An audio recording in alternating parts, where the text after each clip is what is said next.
Historias que nunca debieron de ser contadas.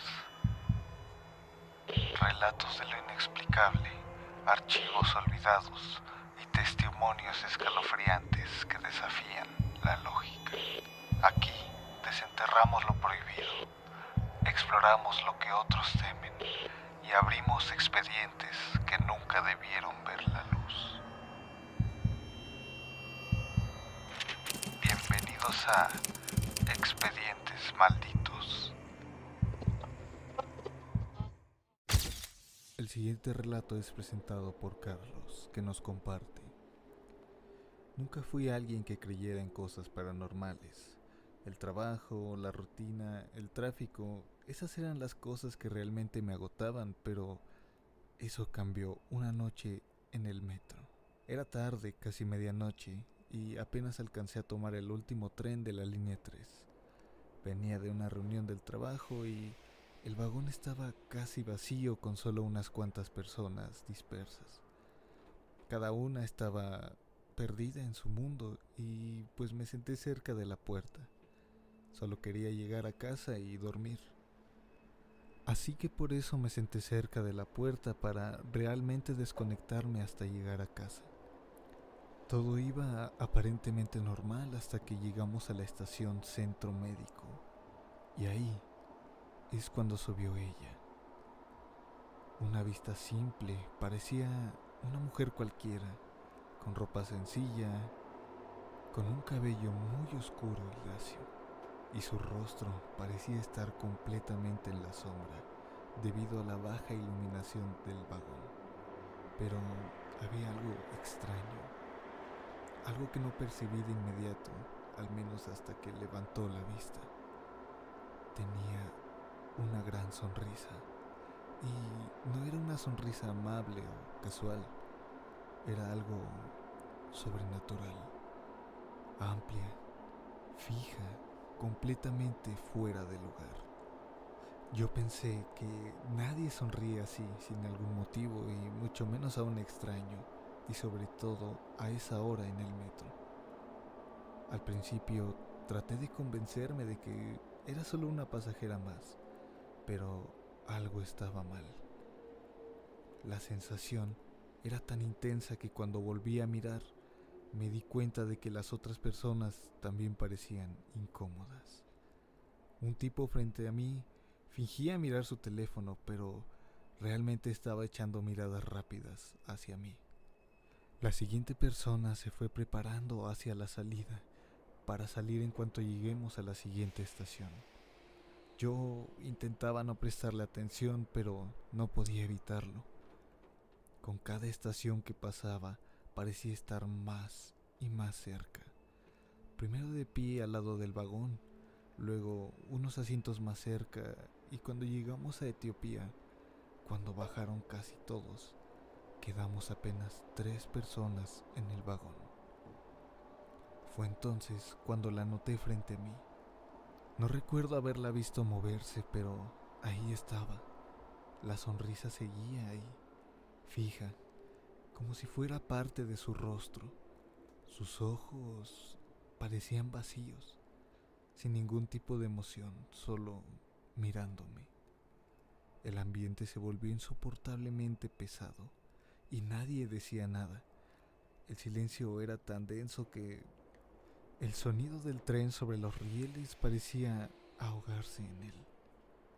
Las luces comenzaron a parpadear, solo por un segundo, pero fue suficiente para sentirlo. Un frío extraño, un vacío que se apoderó de mi pecho. Cuando la luz volvió, ella ya no estaba, por lo menos no a los costados. Ella estaba enfrente de mí. No sé cómo bajé del metro, solo recuerdo salir corriendo de la estación, jadeando como si hubiera escapado de algo que no podía entender. Desde entonces no volví a verla, pero eso no significa que haya desaparecido. Con el tiempo comencé a escuchar historias similares. Gente que dice haber visto una mujer que sonríe de una forma antinatural, que se acerca en silencio, que no hace nada, solo observa. Cada vez que subo al metro, no puedo evitar mirar de reojo a los pasajeros. Cada vez que alguien sube a un vagón, estoy a la expectativa de que el siguiente pasajero no se trate de ella. Y cada que las luces vuelven a parpadear, vuelve a mi mente aquel encuentro. Crecí en un pueblo pequeño de Oaxaca, un lugar donde las noches son más oscuras que en ningún otro sitio y donde las historias de brujas no son solo cuentos, sino advertencias. Desde niño escuché sobre mujeres que, cuando la luna estaba alta, dejaban su cuerpo en casa y salían volando en forma de bolas de fuego. Dicen que rondaban los tejados buscando niños recién nacidos o almas débiles de quienes se alimentan. Nunca les creí del todo hasta que algo pasó en mi propia casa. Todo comenzó con mi hijo menor, Tomás. Una noche amaneció extraño, débil. Al principio pensamos que solo era un resfriado, pero conforme pasaban los días, su piel se veía más pálida y sus ojos más hundidos. Apenas tenía fuerzas para hablar. Mi esposa y yo lo llevamos con el doctor del pueblo, pero nos dijo que no tenía nada malo, que solo era cansancio. Fue entonces cuando la abuela, con su sabiduría de los viejos tiempos, nos advirtió: a este niño lo están chupando. Una bruja lo anda rondando. No quise creerlo. ¿Cómo podría ser eso? Pero entonces empecé a notar cosas extrañas. Todas las noches, los perros de la casa comenzaban a ladrar con furia, como si algo se acercara entre la maleza, y siempre pasada la medianoche, una luz rojiza apareció en la cima del cerro, flotando y moviéndose erráticamente. No podía quedarme con los brazos cruzados. Hablé con algunos hombres del pueblo y esa misma noche, armados con machetes y algunas escopetas, nos ocultamos entre los matorrales, simplemente esperando. Hasta que, pasado un tiempo, lo vimos. Ninguno podía creerlo. Vimos una bola de fuego descendiendo del cerro. Se movía deslizándose, parecía que estaba sobre los techos, como si estuviera lentamente buscando algo. El aire comenzó a sentirse más frío y un escalofrío recorrió mi espalda cuando vi que esa luz se detuvo arriba de mi casa. Don Lupe, quien era un señor que conocía bien las tradiciones, no lo dudó ni un segundo. Levantó su escopeta cargada y disparó.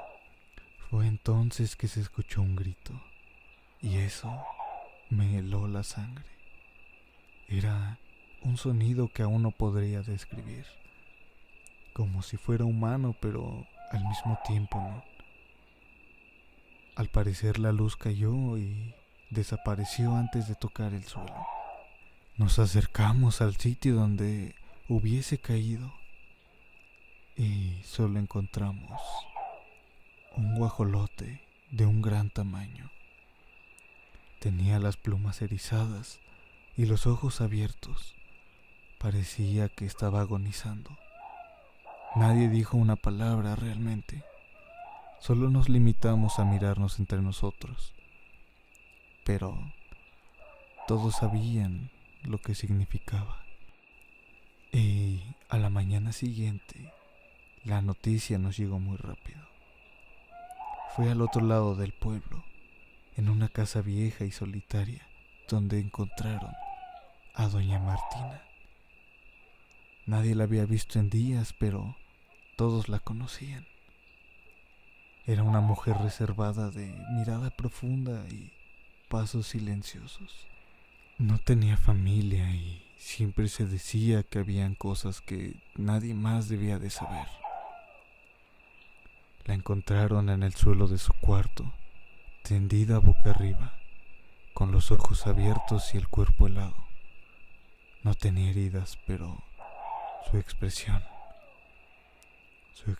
era de puro terror. Algunos decían que su alma no había alcanzado a regresar a su cuerpo. Otros, que su propia brujería la había consumido. Lo que sí quedó claro para todos fue que después de la muerte de doña Martina, todas esas apariciones extrañas de bolas de fuego y desapariciones o muerte en niños dejó de ocurrir. Esto sucedió cerca del mercado de la Progar. De hecho, yo vivo muy cerca de ahí y llevo haciéndolo ya desde hace varios años.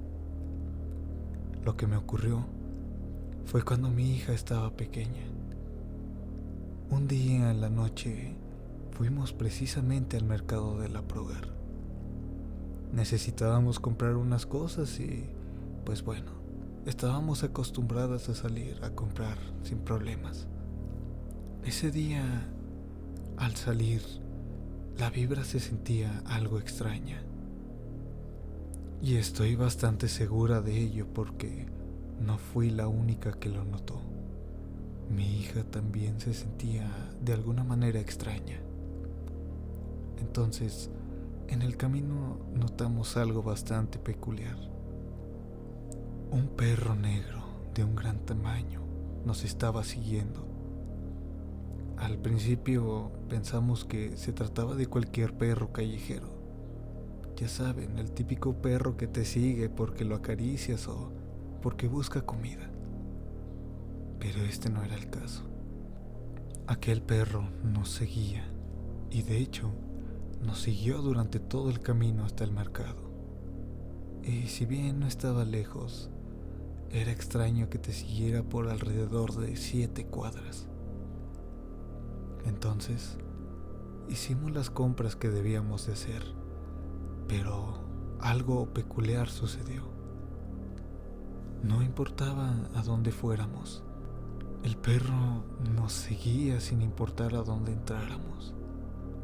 Al principio lo habíamos notado y, si bien parecía extraño, bueno, no le dimos mucha importancia. Fue cuando salimos del mercado que lo notamos de nuevo. Y no estaba merodeando el lugar. Simplemente nos estaba viendo. Y al momento de caminar, él también lo hacía detrás de nosotras. De hecho, antes de regresar, le dije a mi hija que fuéramos a varios lugares, con tal de perderle la pista, pero parecía inútil. Entramos a varias tiendas y de hecho hacíamos tiempo para que el perro se fuera o siquiera ya no nos esperara. Pero no importa el tiempo que hiciéramos, siempre que salíamos estaba ahí, esperándonos y viéndonos. Entonces, entré en desesperación. Tomé a mi hija de la mano más fuerte y comenzamos a caminar más rápido. De hecho, ya ni siquiera volteaba atrás porque estaba segura que aquel perro nos acechaba y nos seguía. Mi alivio comenzó a llegar cuando vi la esquina de la casa. Entonces, ambas nos apresuramos aún más. Y al llegar a la casa, abrimos con desesperación. Y rápidamente entró mi hija. Y yo, al momento de intentar cerrar la puerta, no podía. Aquel perro había metido el hocico y no podía sacarlo, tenía miedo de que me mordiera. Entonces, como pude, intenté forcejear e intentaba cerrar la puerta, pero entonces algo sucedió. Algo que hasta la fecha recuerdo y me da miedo porque sigo en esta casa. Parecía que el perro se había ido porque ya no veía su hocico, pero algo atrás empujaba la puerta. Entonces, al salir a revisar, no había ningún perro. Ahora Lo que me impedía cerrar la puerta era el pie de una de mis vecinas, quien me pedía que no le cerrara la puerta.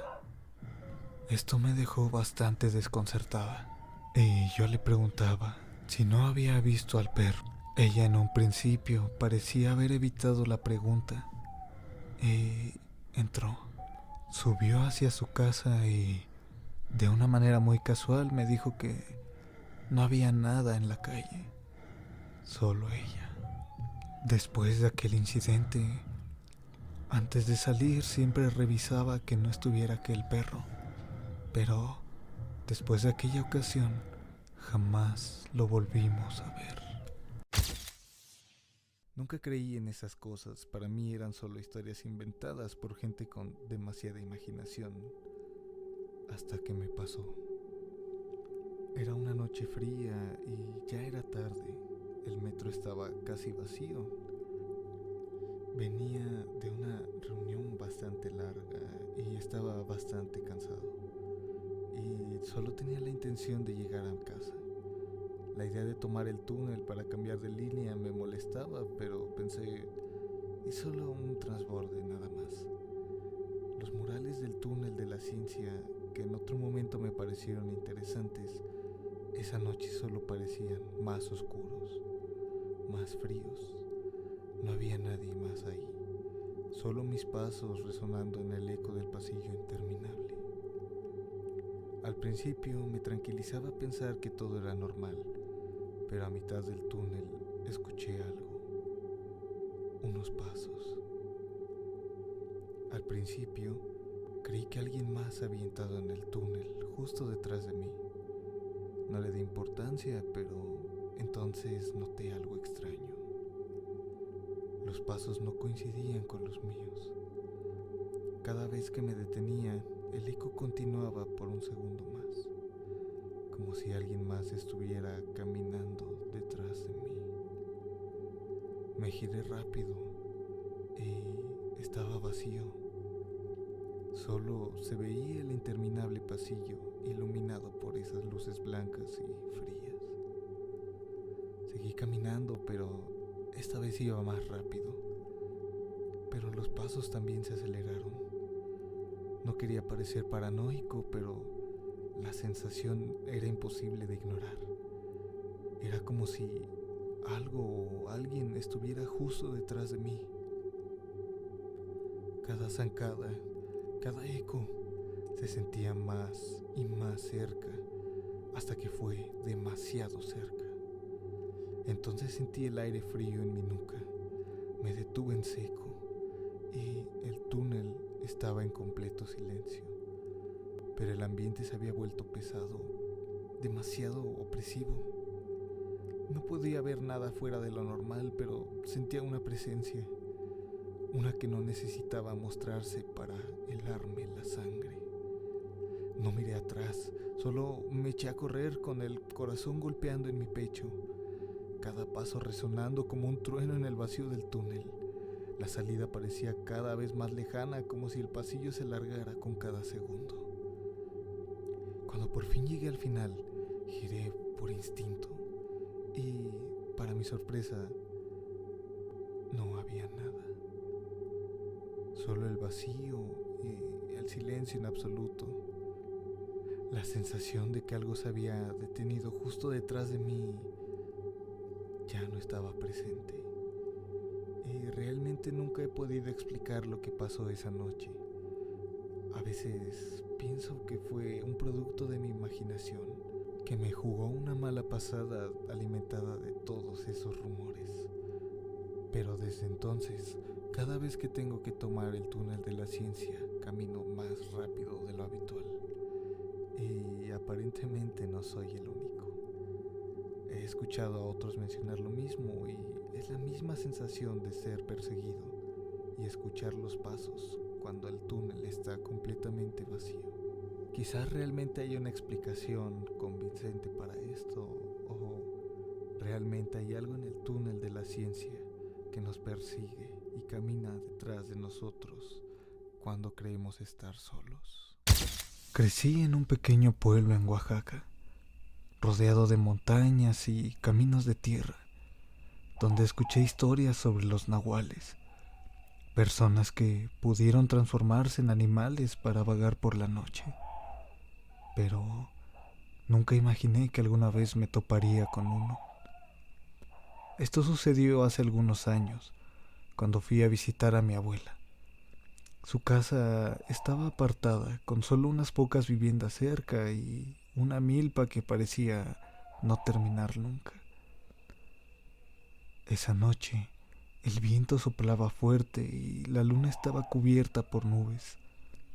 Mi abuela ya estaba durmiendo y yo estaba acostado en un sillón junto a la ventana, mirando hacia afuera.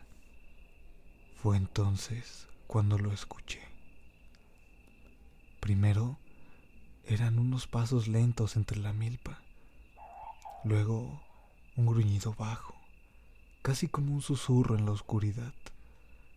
Me asomé con cautela y ahí lo vi, una sombra entre las plantas, con la forma de un perro, pero mucho más grande, más extraño. Sus ojos tenían un brillo demasiado inquietante. Intenté convencerme de que era un simple animal, tal vez un perro callejero o un coyote, pero ya había escuchado lo que decían en el pueblo, sobre todo de los nahuales. Decían que ellos podían oler el miedo, y en ese momento sentí un escalofrío que me recorría la espalda. El silencio era abrumador. Fue cuando el viento se detuvo, cuando entonces lo vi. El perro se irguió sobre sus dos patas. No sé cuánto tiempo estuve ahí paralizado, pero de pronto escuché un grito desde la casa de un lado. Parecía un lamento largo, era aterrador. La criatura se giró lentamente y corrió hacia la oscuridad, desapareciendo entre los árboles. A la mañana siguiente, la noticia corrió por el pueblo. Uno de los vecinos, que también era amigo de mi abuela, había fallecido.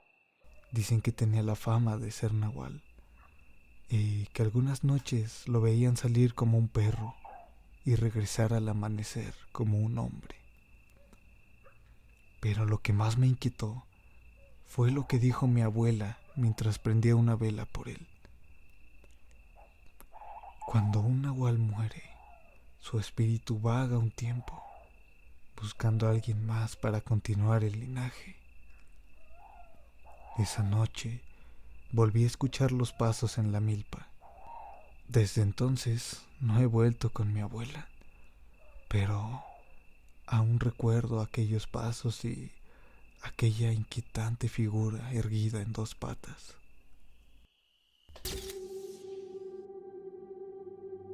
La casa estaba aislada, rodeada solo por el silencio árido del desierto. Cuando la familia llegó, su plan era aprovechar el terreno para algo más que un hogar. Querían usar el sótano como almacén de granos, pero mientras la construcción avanzaba, se vieron obligados a dormir ahí, en aquel espacio frío y sin terminar, parecido a un búnker.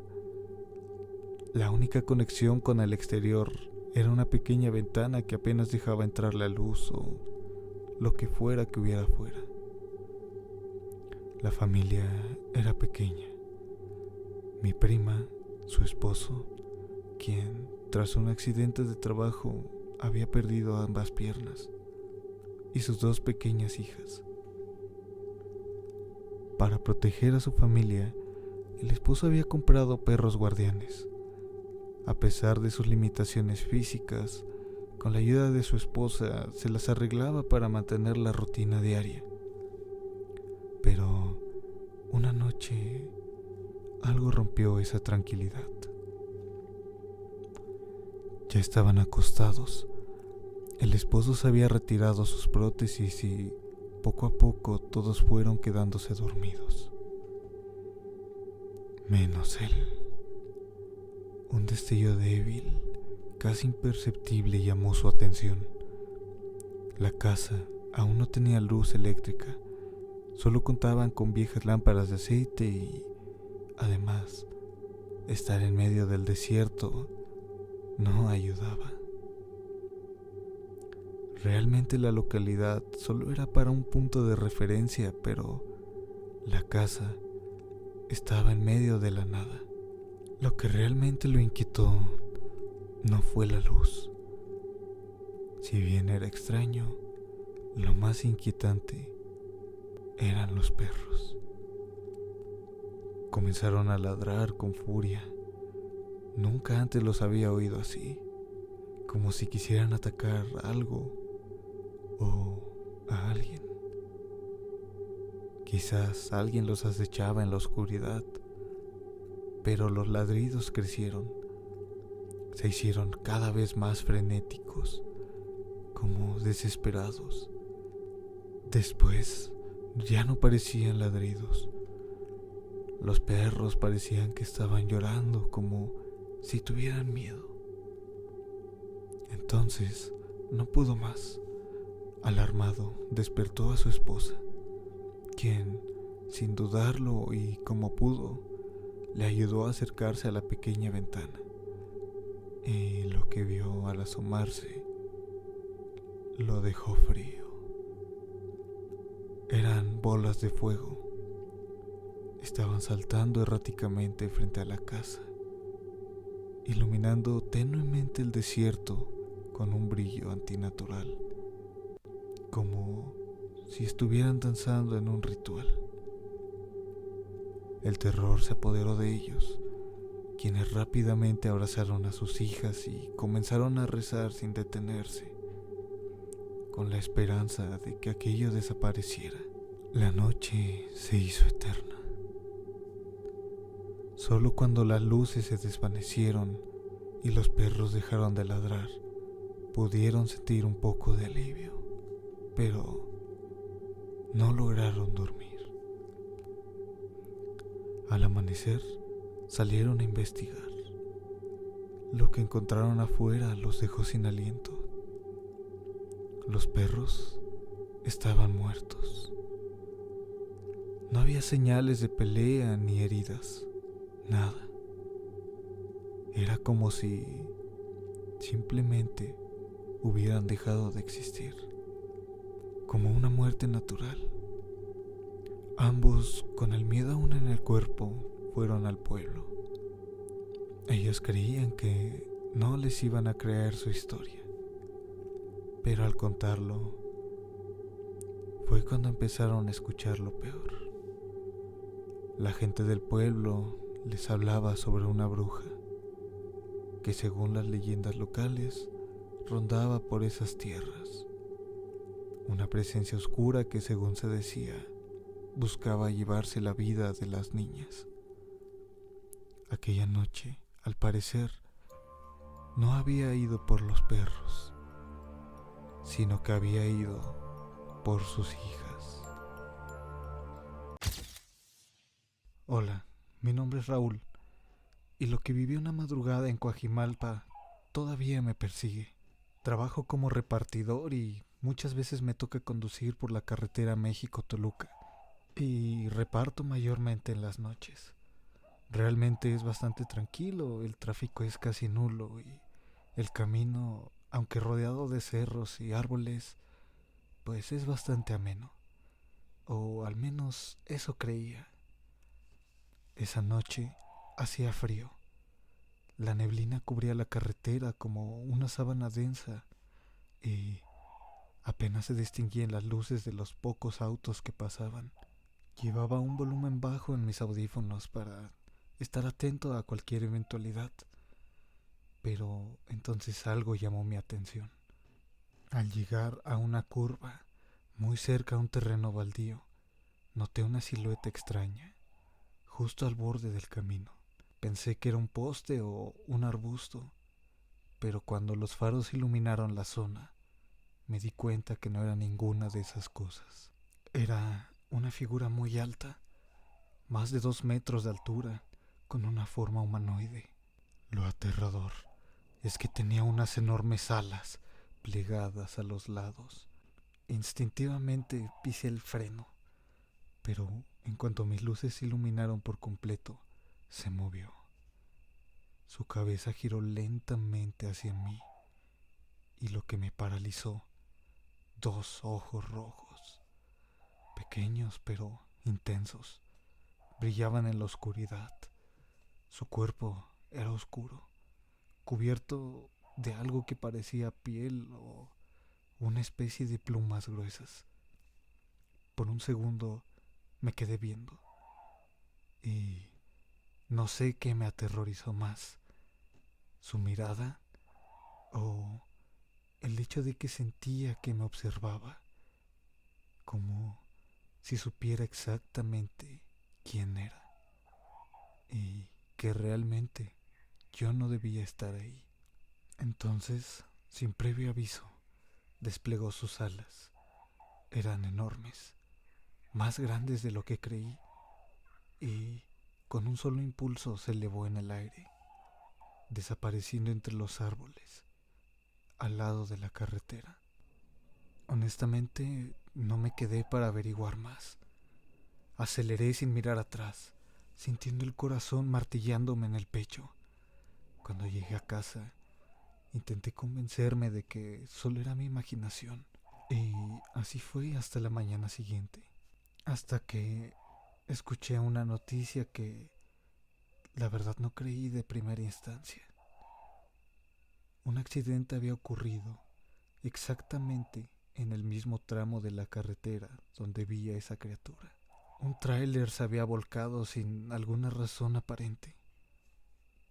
Desde entonces, cada vez que paso por ese tramo de madrugada, siento la necesidad de mirar hacia los cerros, pero nunca me atrevo. De hecho, intento ya no aceptar pedidos de esa zona. Y si no tengo de otra, evito mirar hacia el cielo, porque puede que aún siga esperándome. Para aquellos que no lo sabían, hay personas que se dedican enteramente a la recolecta de caña. Aquellos que llevan a cabo este trabajo aseguran que es un oficio bastante cansado. Es que imagínense, estar horas bajo el sol, cortando con un machete todos esos inmensos campos de caña, para después continuar trabajando subiendo todo el material que has cortado. Además que es bastante mal pagado. Y si quieren agregarlo, digamos que no siempre hay trabajo de ello. Es por temporadas. Es por eso que los hombres que trabajan en ello no tienen ninguna queja. Cuando hay trabajo, ellos sin pensarlo van. Pero cuando los cañaverales ya están limpios y completamente trabajados, realmente no hay mucho que hacer. Es por eso que con tanto tiempo libre y sin ningún oficio disponible, ya que los cañaverales le ofrecen el trabajo a absolutamente quien sea, incluso niños, pues les queda bastante tiempo libre. Algunos deciden buscar un trabajo temporal, aunque no sea en ese rubro, pero la mayoría no tiene el mismo pensamiento. De hecho, por eso es bastante común encontrar gente que toma bastante en los pueblos, porque realmente su trabajo o su temporada de trabajo ha finalizado. Entonces recurren a esas prácticas. Este es el caso del protagonista de este relato, o por lo menos de su espíritu. Se dice que en vida esta persona era bastante conflictiva, y aún más cuando estaba bajo la influencia del alcohol. Constantemente vivía metido en medio de problemas y era bastante difícil sacarlo de la cantina del pueblo. Aquel hombre, pese a todo, tenía una familia. Tenía una esposa y 3 hijos. Y aunque tuviera un vicio bastante fuerte por el alcohol, bueno, él era consciente de que con la temporada de caña no le iba a bastar para el sustento de la familia. Así que él buscaba otras formas de ganar dinero. Y no me malentiendan, esto por lo menos lo hacía de manera honesta, ya sea cortando el pasto o incluso sacando la basura de otras casas. Incluso llegó a limpiar algunos animales o basura que encontrase en la carretera. De hecho, esto también le ayudaba para recolectar botellas y después venderla a los plásticos. Si bien esto parecería honrado de su parte, a veces no lo era tanto, ya que la finalidad era llevarlo a su familia, pero la realidad era otra. Usualmente, él se lo gastaba en su alcohol y era su hijo el que finalmente tenía que llevar todo el sustento, aunque fuese solo un niño. Esta era una mala fama que le caracterizaba. Y bueno, la verdad es que la mayoría de los pobladores lo saludaban por mera educación. Y ese fue exactamente lo que pasó esa mañana. Una señora lo saludó, como lo hacía todos los días, pero notó algo raro. Aquel señor se encontraba sentado y parecía que tenía la mirada fija en el suelo, además de aquellos ojos peculiarmente tristes. Esto extrañó a aquella señora, quien pensó que estaba borracho o simplemente le estaba ignorando, aunque después avanzó y se planteó si estaba bien. Al llegar a la tienda, que es a donde iba originalmente, le contó lo sucedido a la señora que atendía. Y esta, bastante extrañada, le volvió a preguntar si acaso lo había visto. La respuesta fue obvia. Contestó que sí. Incluso volvió a describirle el escenario. Y fue cuando descubrió, por boca de la señora, que aquello era imposible, ya que la noche anterior aquel hombre había ido a la cantina nuevamente y, como parecía habitual, nuevamente se había peleado con alguno de los clientes que estaba dentro.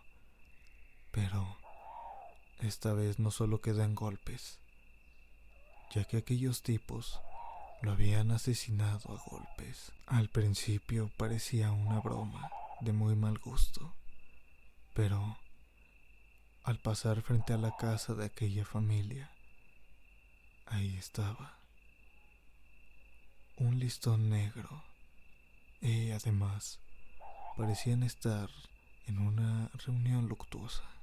¿Será acaso que estaba triste por algún tipo de arrepentimiento o porque había descubierto que su vida había llegado a su fin?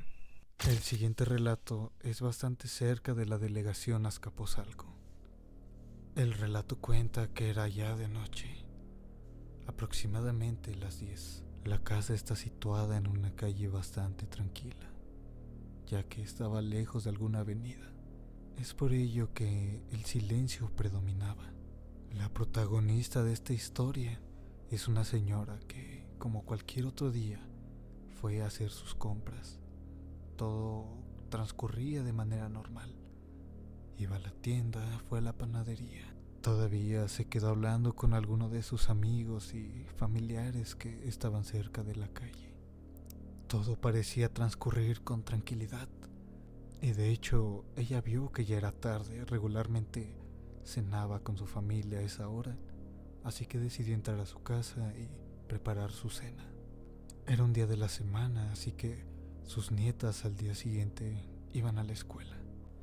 Aquella señora solía lavar sus uniformes de noche para que se secaran y estuvieran listos al día siguiente. Ella solía hacerlo en la azotea, ya saben, a mano, como se solía hacer antes. Entonces, después de servirle la cena a toda su familia, les dijo que iba a estar arriba, iba a lavar. Regularmente Una de sus nietas la acompañaba arriba a lavar, pero esta noche fue distinto. Esta noche nadie subió con ella. Y bueno, ella no lo tomó a mal. Después de todo, ya era tarde, así que sentía que de alguna manera era su culpa. Ya fuera porque se tardó haciendo las compras o porque se quedó afuera hablando un rato. Entonces comenzó a lavar. Esa noche el cielo estaba completamente despejado. Se veían las estrellas de una manera bella. La señora se percató de esto, ya que en el cielo capitalino era difícil ver las estrellas.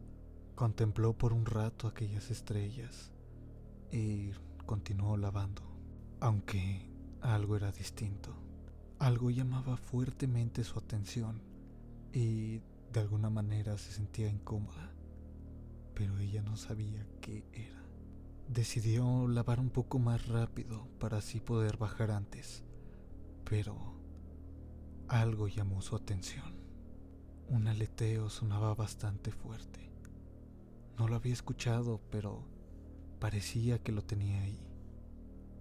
Al principio pensó que era un pájaro, o incluso debido al sonido del aleteo, pensó que podría tratarse de un ratón viejo. Así que lo buscó cerca de donde estaba. Pero entonces se percató de que el sonido venía justo arriba de ella. Y como ya se los había dicho, el cielo estaba completamente despejado. Y estaba ahí. No había alguna manera de confundirlo, ya que no había nada que obstruyera la visión. Al principio pensó que era un cuervo o incluso un ave gigante, pero no. Aquella figura iba descendiendo y cada vez que descendía el aleteo se escuchaba más y más fuerte. Al principio parecía estar a una altura bastante considerable, pero cada vez que iba bajando no había duda. Era una figura humanoide y se iba acercando cada vez más a esa señora. Al principio estaba en un estado de shock y, como pudo, dejó el uniforme ahí, dejando todo ahí, y se echó a correr a las escaleras. Le comentó a toda la familia y sus hijos subieron rápido, lo más rápido que pudieron, pero ya no había nada. Pero al día de hoy, aquella señora afirma lo que vio. Vio al hombre pájaro merodeándola y no sabe lo que habría pasado si no hubiese reaccionado a tiempo y salido de ahí. A partir de esa experiencia jamás volvió a lavar en la noche, y cuando tiene que subir a su azotea jamás lo hace sola. Hemos llegado al fin del expediente y ese fue el misterio del hombre pájaro, que realmente sigue sin respuesta. Algunos creen que se trata de un ente distinto al hombre polilla, pero ¿tú qué opinas? Recuerda seguirnos en nuestra página de Facebook y si tienes alguna anécdota puedes dejarla ahí o en la caja de los comentarios. Si te gustó, deja tu me gusta y comparte el video. Hasta la próxima, si es que volvemos a encontrarnos. Todo ocurrió una madrugada. Era un chico, el hijo menor de una familia. Había salido de fiesta y bueno, ya era bastante tarde. Sus amigos insistían en quedarse, pero él ya quería irse. Decía que su mamá lo iba a regañar. Así que cedieron. Al subirse todos, notaron un pequeño problema. Eran bastantes los que iban a bordo. Entonces decidieron que era una buena idea que alguien se fuera en la cajuela. Y para su mala fortuna, él fue el designado para ir ahí. Todo iba normal, de hecho, no fue la culpa de sus amigos. Tenían un conductor designado, pero fue la culpa de otro conductor. Dicha persona se estrelló por la parte trasera aplastando por completo la cajuela y, bueno, fue la muerte, el trágico desenlace que aguardaba para aquel chico. Después de unas horas, se llevó a cabo su rosario. La familia estaba devastada y también los amigos del accidente. Ellos no habían sufrido mayores daños, pero era innegable que sentían una culpa enorme por esa decisión. En medio de tanta tristeza y tantos lamentos, se escuchó el timbre de la puerta. La mamá, algo extrañada, fue a abrir y su sorpresa fue grande al descubrir quién era. Era otro grupo de los amigos de su hijo, pero al percatarse, ellos tenían refrescos y frituras en las manos y la saludaron alegremente, como si no estuvieran al tanto de lo sucedido, pero en realidad eso es lo que estaba pasando. Aquellos chicos saludaron cordialmente y preguntaron por su hijo. Así que la mamá, extrañada, comenzó a relatar lo ocurrido y los jóvenes parecían bastante incrédulos, ya que casi al unísono el grupo confirmó que su hijo los había invitado a una fiesta que se llevaría a cabo por esas horas. Dio detalles y específicamente dijo que esa era la hora en la que iba a comenzar su fiesta. El siguiente relato se nos es compartido desde Tepepan, Xochimilco. Durante alguna reunión familiar, después de las 12 de la noche, algunos xochimilcas han advertido que en las calles se escuchan las voces de mujeres entonando rezos y salmos. Al asomarse a ver, encuentran a un grupo de monjas, seguidas por individuos con cirios encendidos y con el rostro cubierto. Quienes se han atrevido a salir y a enfrentar el cortejo se han llevado un gran susto, ya que al mirar a dichos transeúntes se encuentran con la sorpresa de que tienen los rostros descarnados y las cuencas de los ojos vacías. Los valientes que se atreven a mirar han quedado varios días traumatizados y no se atreven a contar lo visto, pero aquellos que lo hacen son tratados de locos o simplemente agredidos por las burlas de quienes escuchan sus relatos. Pero, ¿de dónde vienen estas visiones? A decir verdad y juzgando por los antecedentes, en el pueblo de Santa María Tepepan, en el antiguo convento de la Visitación de María, el cual se fundó durante el periodo virreinal, la visitación se festejaba el 30 de mayo, haciendo alusión al pasaje bíblico de la visita de Isabel a María y la alegría que esto provocó a Jesús, aún en el vientre de su madre. En tiempos coloniales, uno de los allegados del virrey se apropió, en lo que hoy es llamada la Noria, de tierras que antes pertenecían a los pochtecas y que no estaban siendo completamente utilizadas. Sin embargo, varios de estos terrenos pertenecían a la curia y estaban bajo el resguardo del párroco de Tepepan. Sin importarle eso, el nuevo hacendado tomó muchas de esas tierras y ante el descontento de la comunidad católica, se llevaron las quejas al virrey y este, haciendo caso omiso de ellas, provocó la furia de muchos de los seguidores del párroco, quienes furiosos actuaron de manera indebida y causaron graves daños a las parcelas, robaron productos y agredieron a los trabajadores. Esto desató una guerra local que terminó cuando los peones de la hacienda, a su vez, tomaron a la fuerza las instalaciones conventuales y llevaron a cabo, por consejo de su patrón, agresiones a la intimidad de las mujeres. Varias de ellas prefirieron subir al techo del templo y arrojarse desde ahí. antes que ser mancilladas. Esa noche, la gente cercana al templo vio con horror la escena de las monjas destrozadas. Entonces, armados, fueron tras los agresores y alcanzaron a varios de ellos, a los cuales descuartizaron.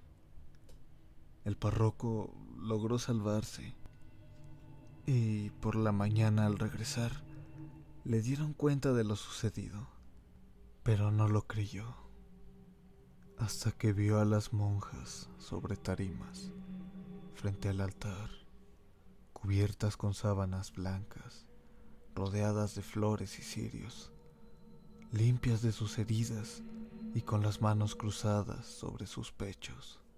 Las sobrevivientes comentaron lo que había sucedido y cómo habían sido mancilladas. Después del funeral, el párroco, acompañado de otros ministros de la región, fue a denunciar el atroz hecho al obispo y al virrey. Aunque ellos prometieron hacer justicia, los quejosos regresaron al pueblo un tanto descontentos, porque recibieron cierta pasividad de los jerarcas. A los 2 días llegaron tropas reales. El cura salió a darles la bienvenida, pero recibió una desagradable sorpresa. El capitán al mando le entregó un comunicado que informaba que sería trasladado a otra región y que debía entregar a los culpables de la masacre cometida.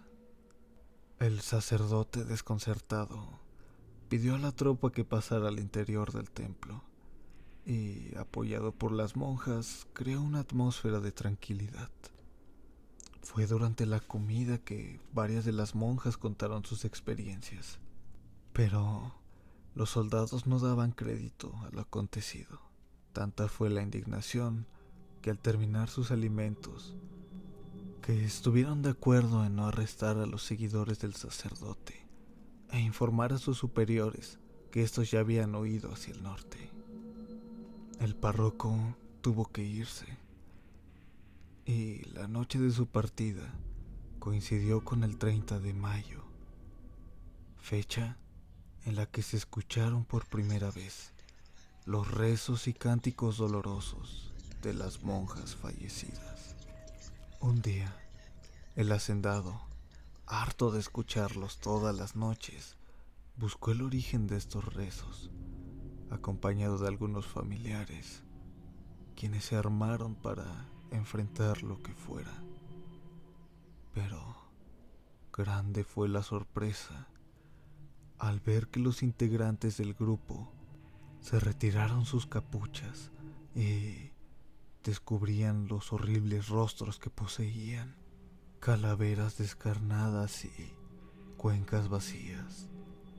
Los agresores corrieron horrorizados. La zona fue abandonada hasta que fue rescatada tiempo después. Se tuvieron que bendecir los terrenos y se construyó un templo para proteger la zona. Aún en nuestros tiempos, los fantasmas de las monjas se muestran, sobre todo cuando el descontento, el abuso y la enemistad surgen. Su aparición es una llamada de atención para buscar siempre la paz y la felicidad. Hace un par de años, mi pareja y yo decidimos salir de la ciudad. Ya sabes, para desconectar un poco. Buscando opciones cercanas, encontramos un sitio que muchos recomendaban: Peña de Lobos, en el Estado de México, a unos cuantos kilómetros de la capital, rodeado de árboles enormes, senderos de tierra húmeda y un ambiente que parecía sacado de una película de misterio. Antes de ir, leímos algunas cosas en internet. Varios hablaban de que Peña de Lobos tenía una vibra especial, como si el bosque estuviera vivo. Hay algunos que incluso decían haber visto pequeñas figuras moviéndose, ya sea entre los árboles o la maleza. Otros hablaban de las viejas cabañas que yacían ahí.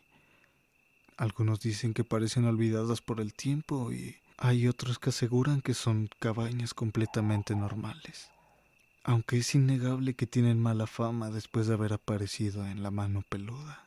Igual pensábamos que solo eran leyendas urbanas hasta que estuvimos ahí. El lugar, hay que decirlo, es hermoso. Bosques densos, neblinas en la mañana y un silencio que por momentos abruma. Llegamos temprano, armamos nuestra casa de campaña en una zona tranquila y comenzamos a explorar. Hasta ahí, todo transcurría normal. Fue cuando tomamos un sendero menos transitado que la atmósfera empezó a cambiar.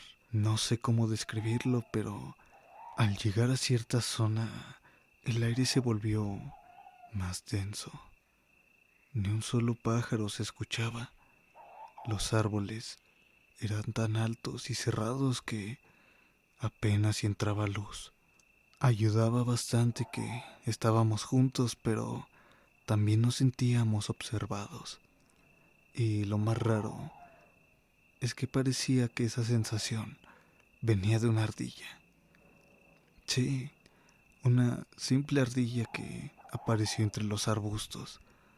Al principio nos pareció graciosa, pero no importaba hacia dónde camináramos, siempre aparecía de nuevo. Se quedaba quieta, observando. Incluso la vimos justo afuera de nuestra tienda antes de que cayera la noche. Ya en la madrugada nos despertó un gruñido. No era un animal común, sonaba profundo, grave, como si viniera de algo grande, algo que respiraba con esfuerzo. Decidí asomarme con una linterna, pero noté que no era el único que estaba despierto. De hecho, había otros campistas que también estaban afuera. Parecían nerviosos y con miedo, murmurando entre ellos. Nos unimos para buscar qué estaba produciendo aquellos gruñidos. Buscamos a los alrededores y no encontramos nada. Fue una búsqueda realmente exhaustiva, pero no hubo señal de absolutamente nada. Buscamos huellas o incluso ramas rotas, pero nada. Ni rastros, ni huellas. Solo aquel silencio anormal. Decidimos esperar un poco, pero eventualmente el sueño nos ganó. Así que al día siguiente, al primer rayo del sol, comenzamos a empacar y revisamos que aquella ardilla no nos estuviera siguiendo nuevamente. Y desde entonces no hemos regresado a Peña de Lobos. Lugar cuando la secundaria 36, Cuauhtémoc, tenía muy poco tiempo de haberse inaugurado. Algunos estudiantes tenían por costumbre irse de pinta al cerro de Xiotepec, en el cual varios de estos jóvenes desconocían en dónde estaban realmente ubicados, ya que se dicen que ahí se realizaban ceremonias importantes, como las relacionadas con el surgimiento del sol, o incluso relacionadas con el Popocatépetl.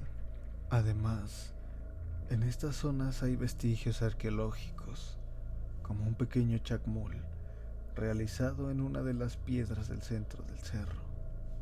Como lo dije, muchos muchachos desconocían en dónde estaban realmente parados, menos Rubén, quien era oriundo de estos lares y conocía muy bien la zona, porque desde niño había cuidado vacas y borregos por estos rumbos.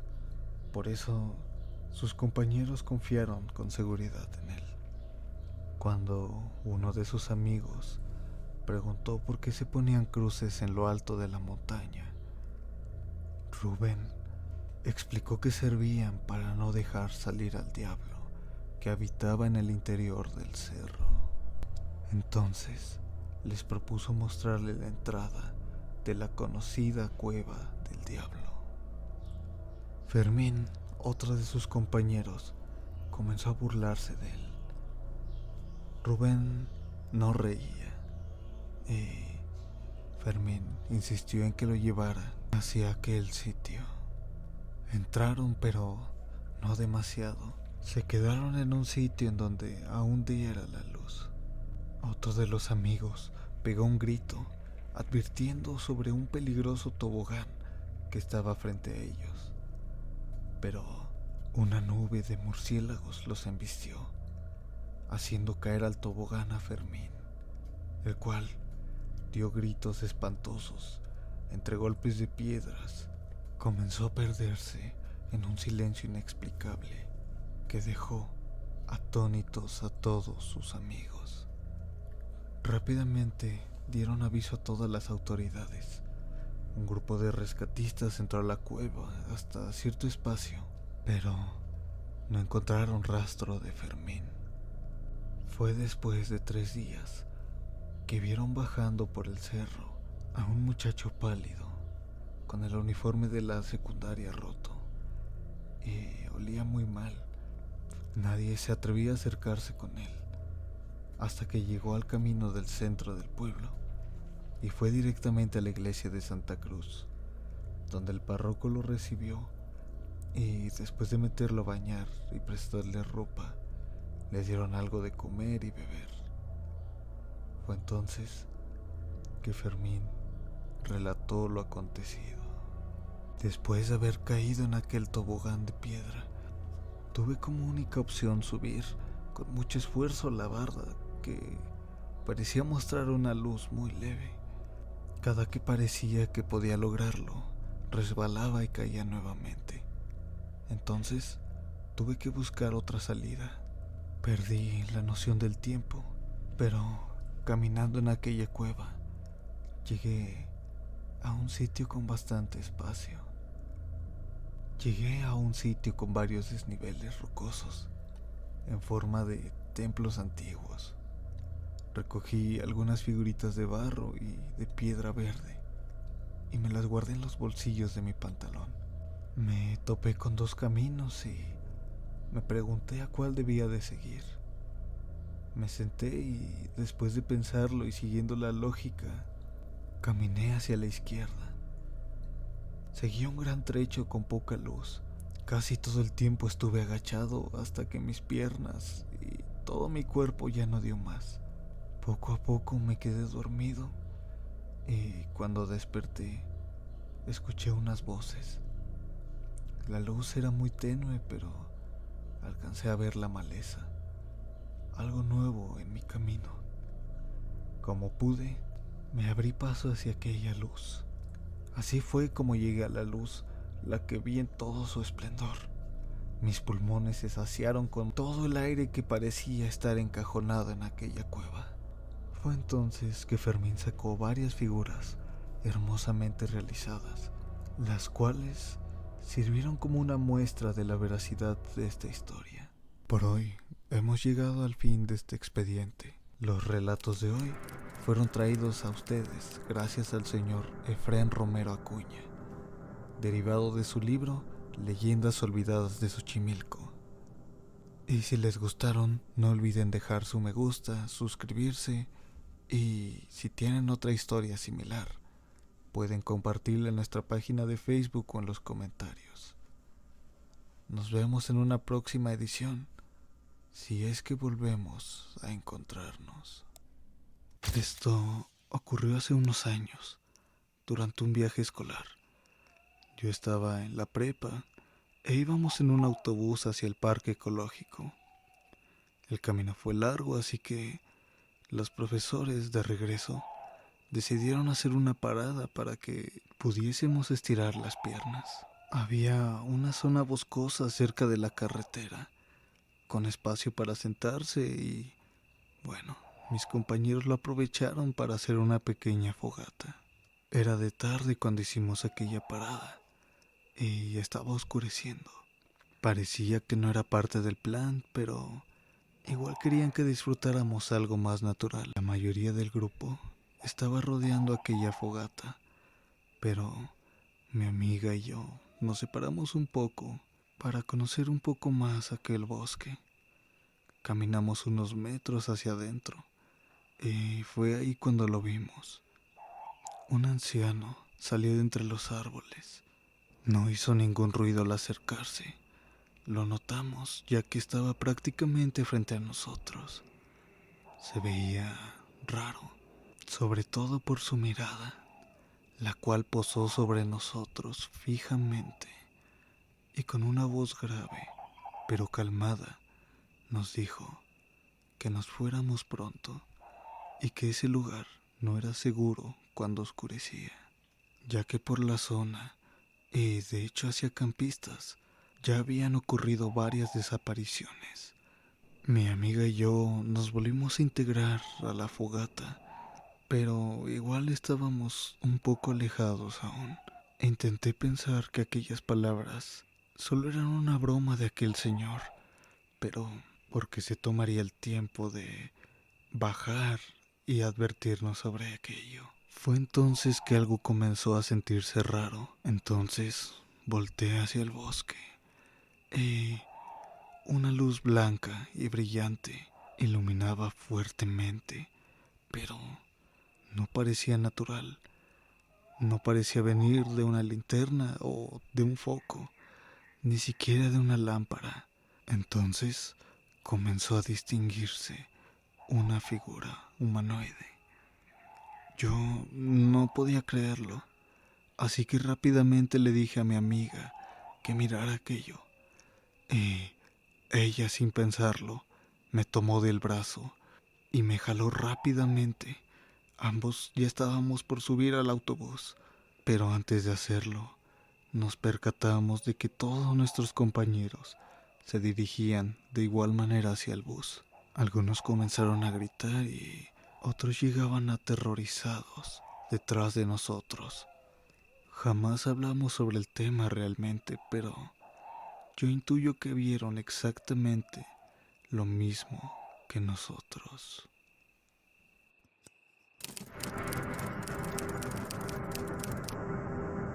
Por hoy hemos llegado a la finalización de este episodio. Gracias por acompañarme en otro episodio. Y recuerda, si tú tienes una historia similar, puedes compartirla en los comentarios o enviarla a nuestra página de Facebook. Y tampoco olvides suscribirte. Nos vemos en la próxima, si es que volvemos a encontrarnos.